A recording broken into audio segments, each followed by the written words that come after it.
வணக்கம் நண்பர்களே. ரோஹித் சர்மா இல்லைன்னா ஒரு நாள் போட்டிகளுக்கான புதிய கேப்டன் யார்? இந்த 3 பேர்கள் தான் அந்த பட்டியலில் முன்னிலையில் உள்ளன. நீங்கள் ரோஹித் சர்மாவின் ரசிகராக இருந்தால் இந்த செய்தி, இந்த வீடியோ உங்களுக்கு சற்று வருத்தத்தை ஏற்படுத்தலாம்.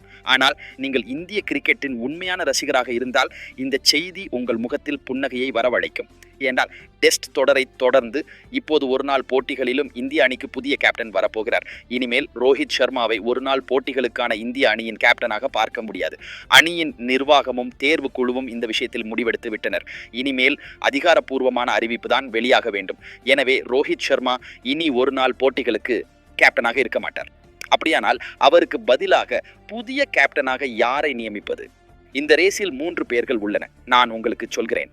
ஆனால் உங்களுடைய விருப்பத்தையும் நீங்கள் விரும்புபவரையும் கமெண்டில் எங்களுக்கு தெரியப்படுத்துங்கள். பாருங்கள், இந்த பட்டியலில் முதலிடத்தில், அதாவது ரேஸில் மிகவும் முன்னிலையில் இருப்பவர் நம் டெஸ்ட் அணியின் புதிய கேப்டனான சுப்மன் கில். இவருடைய தலைமையில் தான் இங்கிலாந்தில் நடந்த டெஸ்ட் தொடரை 2-2 என்ற கணக்கில் சமன் செய்துள்ளோம். இப்போது 2027 உலகக் கோப்பைக்காக ஒரு புதிய அணியை உருவாக்க வேண்டும். ரோஹித் சர்மா இந்த திட்டங்களில் பொருந்த மாட்டார். ஆகவே ரோஹித்தை மீண்டும் கேப்டனாக்கி குழப்பத்தை ஏற்படுத்த விரும்புவதில்லை என்று கம்பீரும் சரி, ஆகார்கரும் சரி நினைக்கிறார்கள். எனவே முதலில் வருவது சுப்மன் கில்லின் பெயர்தான், நமது டெஸ்ட் தொடரின் வெற்றிகரமான கேப்டன். அடுத்து, கடந்த 3-4 ஆண்டுகளாக ஒரு நாள் போட்டிகளில் மிகவும் வெற்றிகரமான பேட்ஸ்மேனாக சுப்மன் கில் இருந்து வருகிறார். எனவே ரோஹித் சர்மாவுக்கு பிறகு ஒரு நாள் போட்டிகளில் கேப்டனாகவும் துணை கேப்டனாகவும் அவர் இயற்கையான தேர்வாகிவிட்டார். மேலும் சாம்பியன்ஸ் டிராபியில் சுப்மன் கில் தான் துணை கேப்டனாக இருந்தார். ஒரு நாள் போட்டிகளில் 8 சதங்கள் மற்றும் 2775 ரன்கள். கடந்த 3-4 ஆண்டுகளில் சுப்மன் கில் ஒரு நாள் போட்டிகளில் விளையாடியதில் 8 சதங்களும் 2775 ரன்களும் அடித்துள்ளார். அதாவது ஒரு நாள் போட்டிகளில் சுப்மன் கில்லின் பேட்டிங் சற்றும் ஓய்வெடுக்கவில்லை. இப்போது டெஸ்ட் கிரிக்கெட்டிலும் அவர் பட்டையை கிளக்குகிறார். டெஸ்ட் கிரிக்கெட்டில் தனது கேப்டன் திறமையையும் நிரூபித்து விட்டார். ஆகவே இந்த ரேஸில் நான் கூறுவதானால 99.999% வாய்ப்பு சுப்மன் கில்லுக்கு தான் உள்ளது. அதனால அவர் பெயர் தான் முன்னணியில் இருக்கிறது. சரி, ஒருவேளை 0.0000 ஒரு சதவீத வாய்ப்பில் உள்ள மற்ற 2 விருப்பங்களையும் பார்க்கலாம். அதில் ஒரு பெயர் ஸ்ரேயாஸ் ஐயர்.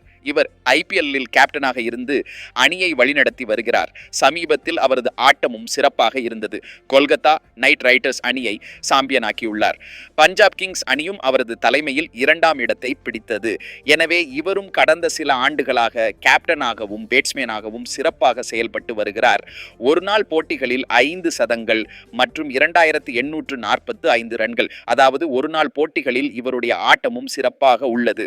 2023 உலக கோப்பையிலும் சாம்பியன்ஸ் டிராபியிலும் அவரது ஆட்டம் தொடர்ச்சியாக நன்றாகவே இருந்தது.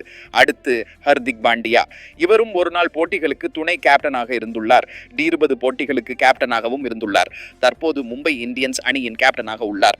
அவரது கேப்டன்ஷிப்பும் நன்றாக இருந்தது. நல்ல ஆட்டத்தையும் வெளிப்படுத்தினார். எனவே இந்த 3 விருப்பங்களையும் உங்களுக்கு சொல்லிவிட்டேன். ஆனால் BCCI இடமிருந்து எங்களுக்கு கிடைத்த தகவல் என்னவென்றால், கேப்டன் பெயரை அறிவிக்கும் போது அதுல ஒரு பேருக்கு 99.99% வாய்ப்பு உள்ளது. அந்த பேர் சுப்மன் கில் தான். சுப்மன் கில் இந்தியாவுக்கான ஒரு நாள் போட்டிகளுக்கு கேப்டனாக வருவார். அவர் டெஸ்ட் கேப்டனாக ஆகி தனது பேட்டிங் மற்றும் கேப்டன்ஷிப் திறமையை நிரூபித்து விட்டார். ஒரு நாள் போட்டிகளிலும் தனது பேட்டிங் திறமையை நிரூபித்து விட்டார். இப்போது கேப்டன்ஷிப் திறமையை நிரூபிக்க வேண்டிய நேரம். 2011க்கு பிறகு உலக கோப்பையை இந்தியா வெல்லவில்லை. எனவே 2027 இந்திய அணிக்கு உலக கோப்பையை வென்று கொடுக்க சுப்மன் கில் சரியான நபர். அவர்தான் வழிநடத்தவும் போகிறார்.